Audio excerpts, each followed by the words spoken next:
मैथन में निर्माण हो रहे आईआईटी, आईएसएम से विस्थापित हो रहे लोगों का विवाद थम नहीं रहा है, जिसको लेकर आज बुधवार को वनमेरा गुरुकुल में धनबाद सांसद और धनबाद डीसी के आने की बात थी, जिसको लेकर भारी संख्या में विस्थापित और स्थानीय भाजपा नेता स्थल पर पहुंचे। वार्ता के लिए एगारकुंड सीओ कृष्ण कुमार मरांडी भी मौजूद रहे, लेकिन सांसद और डीसी के नहीं आने की सूचना पर विस्थापित नाराज हो गए और सीओ और आईएसएम, आईआईटी अधिकारियों से वार्ता नहीं किए।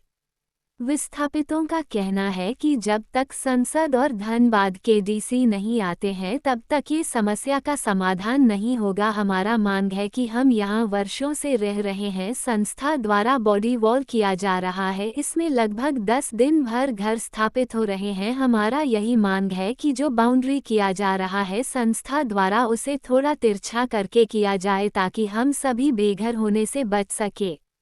धनबाद सांसद धुलू महतो पहले कई बार आ चुके हैं, लोगों को आश्वासन लगातार दिया जा रहा है, लेकिन इसके बावजूद भी अधिकारियों द्वारा नोटिस दिया गया है कि उक्त जमीन को खाली कर दे। विस्थापितों का कहना है कि अगर हम सरकारी जमीन पर बसे हैं तो ऐसे सैकड़ों घर सरकारी जमीन पर बसी हुई है।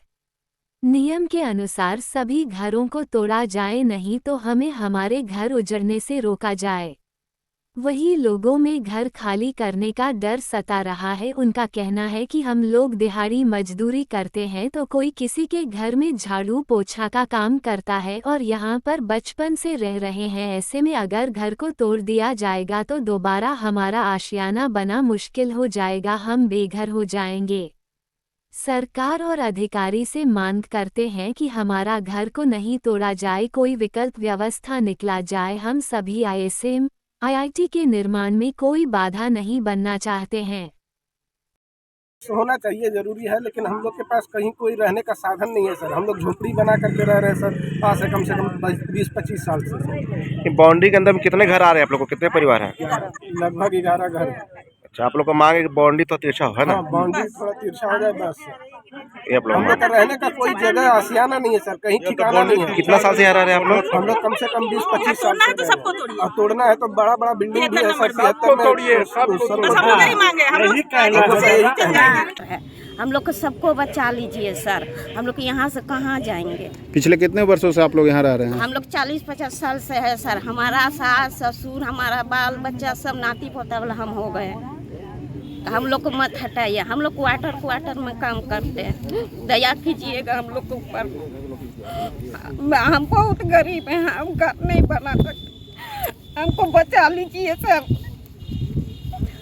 हम खाना बगैर मरते हैं, पंचायत में काम नहीं चलता है, हमको झोपड़ी बचा लीजिए सर। हमको अपनी जगह इधर से इधर बोल घुमा कर हमको जगह दे दीजिए तो घर बना।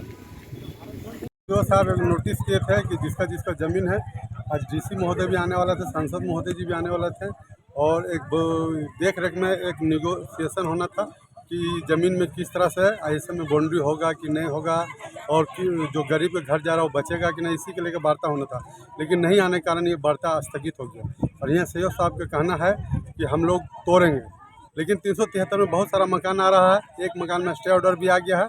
तो हम जनता ग्रामीणों का कहना और हम लोग का कहना है कि जो थोड़ा मोड़ा जा रहा है आईएसएम में ज़मीन, गरीब का घर जा रहा है, उसको थोड़ा बाउंड्री घुमा दिया जाए। तो 10-20 कट्ठा के खेला है, ये एकड़ के ज़मीन है, थोड़ा सा घुमा देने से 11-12 को जो गरीब है उसका घर बच जाए। तो इसी के लिए आज वार्ता होना था। तो क्या ये जो मांग आप लोग रखे, जो घेराबंदी, जो टेढ़ा किया जाए, कुछ जमीन को बचाया जाए, घर को, तो अधिकारी के प्रशासन की तरफ से कोई सहयोग मिल रहा है, कोई वार्ता हो रही है? अभी रुकिए, प्रशासन सहयोग नहीं कर रहे हैं। वो ज़मीन दलाल और कुछ जो अमीन दलाल किस्म के हैं, उसको कहने पर 373 में बहुत सारा ज़मीन है, लेकिन उन लोग को बचा दिया जा रहा है। लेकिन जो गरीब है, जिसके ऊपर कोई देखने वाला नहीं है, उसको बोरा तोड़ेंगे। इसी को हम लोग भारतीय जनता पार्टी महिला मोर्चा देश दीपा दास और हम लोग उसको विरोध कर रहे हैं। नहीं तो इसको लापरवाही या कमी कहाँ मान रहे हैं आप लोग? कमी सीओ साहब को कमी है और आईएसएम की कमी है। तो वो लोग ज़बरदस्ती 5 साल से इसको तोड़ने पर लगा है, हम लोग 5 साल में बचाने में लगा है। और यदि तो हम लोग आईएसएम के विरोधी नहीं है, बच्चा के विरोधी नहीं है, हम विकास के हम लोग समर्थक है। हम लोग यही कहना है कि जो गरीब 50 वर्ष से रह रहा है, उसको क्या मालूम था कि यहाँ आईएसएम बनेगा। और वो लोग बड़ा बड़ा घर अपना घर बना लिया, छत बना लिया, वो लोग कहाँ जाएगा बरसात में, तो वो लोग को बचा दिया जाए। बाकी जमीन बहुत है। सांसद की तरफ से आप लोग को अब तक क्या सहयोग मिल रहा है और क्या आश्वासन मिला? सांसद का यहाँ सरजमी पे आए थे, वो पूरा स्थल के मुआवजा करके गए हैं। उनका कहना है कि गरीब का आशियाना नहीं टूटे। स्थानीय विधायक का कोई सहयोग रहा अब तक? कोई सहयोग नहीं। स्थानीय विधायक को कोई सहयोग नहीं है। स्थानीय विधायक बोल रहा है कि आईएसएम बनना चाहिए, और हम लोग का ना आईएसएम भी बनना चाहिए और घर भी बचना चाहिए, और ज़्यादा जमीन का मामला नहीं है, सिर्फ बाउंड्री टेढ़ा कर लेंगे और उसमें सब गरीब बच जाएगा। इनको भी अभी हाईकोर्ट से मिला है तो उसके उनको नोटिस नहीं किया गया। तो 71 में क्या खेला चल रहा है, ये कौन कर रहा है, सारा चीज डीसी सर को इसमें ध्यान लेना चाहिए। क्या चल रहा 73 नंबर प्लॉट? सांसद की तरफ से भी क्या आश्वासन मिला आप लोग को? अभी क्या आश्वासन मिला सांसद जी कोई कारण नहीं आ पाए हैं, हम लोग को ठीक से जानकारी अभी नहीं है। सांसद जी आएंगे तभी हम लोग वार्ता करेंगे। आज का वार्ता हम लोग रद्द करते हैं, वार्ता हम लोग नहीं किए हैं, कोई वार्ता नहीं हुआ आज।